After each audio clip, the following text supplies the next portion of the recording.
Have you ever looked at $20 bill or the number in your banking app and wondering, why does it has value? You can't eat it, you can't wear it, and in a desert it's basically useless. Stay with me, I'm gonna tell you all about it.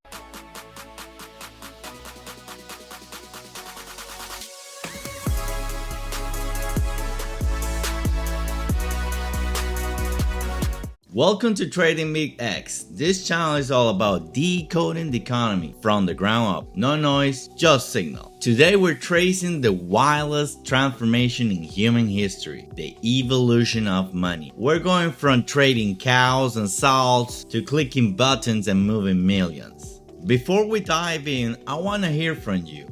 What was the first thing you ever traded as a kid? Maybe a Pokemon card for a snack or a toy for a favor. Let me know in the comments below. I want to see what trading skills did you have when you were a kid. The Barter System. Long before we had Wall Street, we have the Barter System. It's a simple. If I had an extra grain and you have a spare sheep, we just swap it. Simple, right? Not quite. It has a massive flaw called the coincidence of wants. If I have a grain but I need shoes and the shoes maker didn't want my grain, we're both stocks. Can you imagine trying to pay your Netflix subscription today with a bag of flowers? It sounds ridiculous, right? But that was the reality for 1,000 years. Let me know in the comments below, what was your first trade in the barter system? Commodity, money and metal.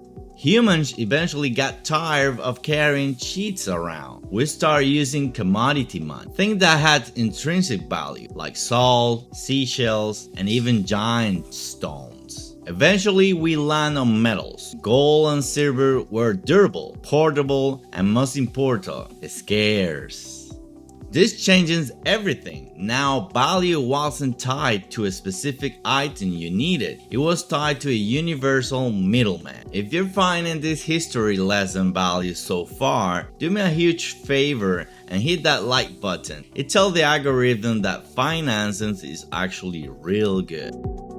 The rise of banks and paper. Carrying gold is heavy and extremely dangerous. So in the Middle Ages, goldsmiths start keeping people's gold in a secure ball. They would give you a receipt saying these papers represent 10 golds of coins. People realized it was easy to trade the receipts than the gold itself. This was the birth of paper money. Think about this for a second. We stopped trading value, the gold and the silver, and we start trading the promise of a value, which is completely different. Are you the someone who's still carrying cash in your wallet? Or have you gone 100% digital? Let me know in the comments below. The digital shift. Fast forward to today, most of the money don't even exist in paper. It's just data on a server. Digital money has made transactions instantly and global, but it's also made money more abstract too than ever. We moved from trusting the item, cow, chips, trusting the metal, gold, silver, trusting the institution, the banks, and the central bank. We're building a community here at TradingBits X to help you understand this complex system. If you haven't yet, please hit that subscribe button and turn on the notification. You don't want to miss how we're going to use this info to grow in our wealth. So money evolved from physical goods to digital bits. But here's the $1,000,000 question. Who gets to decide how much of it exists? If we don't use gold anymore, what stops a government from just printing trillions of dollars tomorrow? Nothing. In our next video, we're gonna go deep in the belly of the beast. We're moving from what money is to where is it coming from.